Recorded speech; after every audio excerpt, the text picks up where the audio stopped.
लगता है, पर जुड़ती है चीजें, हाँ, जुड़ती है। मतलब मेरे को लगता है जब मैं बोलता हूँ, कोई भी मैं बोल रहा हूँ, मतलब मैं नहीं, कोई भी, हम जब बोलते हैं और हम अगर सुनी सुनाई पढ़ी पढ़ाई बात नहीं कर रहे होते हैं, हम अपने अंदर से बोलते हैं, यानी बोलते वक्त हम अपने अंदर झांक रहे होते हैं, अंदर जो कुछ है उसको उसकी गहराई में जा कर के बोल रहे होते हैं, तो बहुत बार एक नई इंसाइट भी मिल जाती है। ऐसे कनेक्शन बैठ जाते हैं जो आपने पहले नहीं देखे होते। बोलते बोलते वो होता है, सुनते सुनते ये होता है, लिखते लिखते भी ये हो जाता है, क्योंकि उसमें आप गैप दे सकते हैं लिखते समय। पढ़ते पढ़ते कम होता है,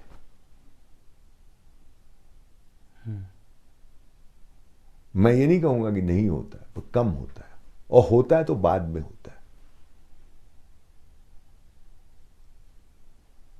एक और बात मुझे इससे जोड़नी शायद ठीक है होगी, कि हमने बहुत सारे मतलब हमारी परंपरा में शिक्षा को कैसे देखा गया है, इस पे थोड़ा समझने का मैंने प्रयास किया।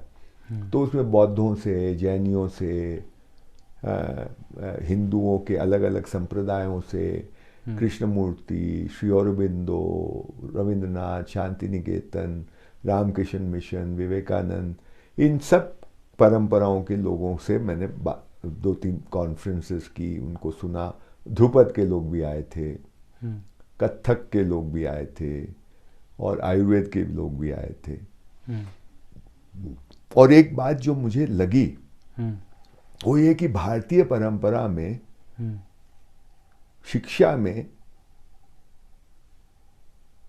देखने पे, अवलोकन पे, ऑब्जर्वेशन पे, और ऑब्जर्वेशन मतलब सिर्फ आंख का नहीं, सुनना भी एक तरह का ऑब्जर्वेशन, जो इंद्रियों से जो ग्रहण आप कर रहे हैं ना, उसको मैं ऑब्जर्वेशन कह रहा हूं, उस पे बहुत जोर दिया गया है। मतलब स्वाद, अगर आप आयुर्वेद में हैं तो स्वाद, ये मीठा है कि खट्टा है कि कसैला है कि कड़वा है, इसकी बारीकियां, ये 6 प्रकार के जो स्वाद होते हैं उसकी बारीकियां, तो वही टेस्ट करो, पता इसका क्या टेस्ट है। सुनते हैं तो उसकी बारीकी से सुना, देखा तो बारीकी से देखा, छुआ तो बारीकी से छुआ। तो ये, इस पे बहुत एम्फेसिस है हमारी परंपरा में, इररिस्पेक्टिव कि वो बौद्ध है कि हिंदू है कि जैन है कि ध्रुपद है कि ये, ऑब्जर्वेशन पे बहुत एम्फेसिस है, और ऑब्जर्वेशन के बाद मनन पे बहुत एम्फेसिस है। पहले ऑब्जर्वेशन, फिर मनन, कंक्लूजन पे पहुंचने पे जोर नहीं है। Let it happen. आज की शिक्षा में यह है कि तुरंत कंक्लूड करो, तुरंत, फटाफट, और इसलिए बच्चा बहुत जल्दी कंक्लूड करता है, और जो जल्दी कंक्लूड करता है उसको बड़ा इंटेलिजेंट बच्चा है ना। जो ज्यादा प्रश्न करता है उसको बोलते हैं बहुत इंटेलिजेंट बच्चा है, चाहे भले ही ऊट पटांग प्रश्न कर रहा हो।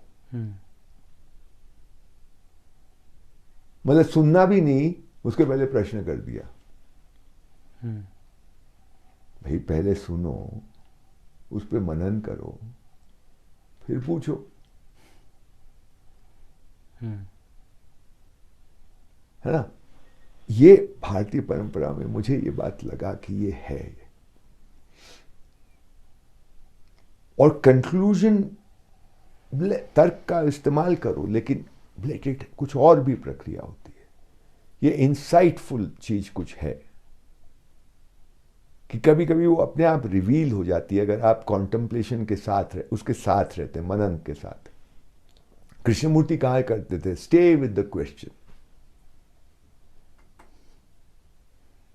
वो डिस्टर्ब करता है, मॉडर्न आदमी को तो बहुत ज्यादा ही डिस्टर्ब करता है। उसको तो तुरंत हल चाहिए, भले ही वो गलत हल, सवाल का हल हो जाए, पर वो सेटिस्फाइड हो जाता है।